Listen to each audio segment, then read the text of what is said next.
Hello everyone ఈరోజు నేను పానీపూరిలో puri recipe చూపిస్తున్నాను. ఇక్కడ నేను 1 కప్ సుజీ రవ్వ, హాఫ్ కప్ మైదా,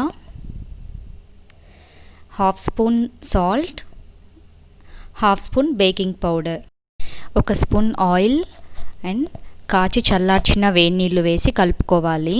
మనకి క్రంచీగా వస్తాయి. బాగా కలుపుకోవాలి. ఇలా సాఫ్ట్ డఫ్లా తయారు చేసుకోవాలి. ఇలా ఒక వెట్ క్లాత్లో పిండిని పెట్టుకుని క్లోజ్ చేసేసి 15 to 20 మినిట్స్ ఒక సైడ్కి పెట్టేసేయండి. 20 మినిట్స్ తర్వాత చూస్తే ఇలా సాఫ్ట్గా ఉంటుందండి పిండి. ఇప్పుడు మనం బాల్స్లో తీసుకుని సాదుకోవాలి. పౌడర్ అలా ఏమీ వేయకండి, డైరెక్ట్గా సారేసేయండి. ఎంత పల్చగా వస్తే అంత పల్చగా సాదుకోవాలి. చూసారు కదా, ఇలా తర్వాత రౌండ్ షేప్గా చేసి ఉంచుకోవాలి.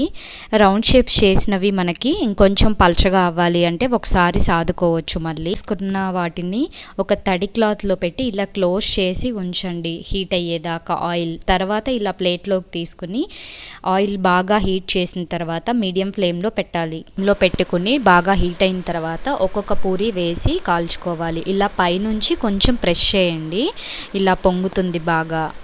ఇంకోవైపు తిప్పి కాల్చుకోవాలి. లైట్ గోల్డెన్ బ్రౌన్ కలర్ వస్తే సరిపోతుంది ఫ్రెండ్స్. చూసారు కదా, ఇలా రాగానే తీసుకోవాలి. ఎంతో క్రంచీగా పర్ఫెక్ట్గా వచ్చాయి. మీరు కూడా మరి ఇలా ట్రై చేసి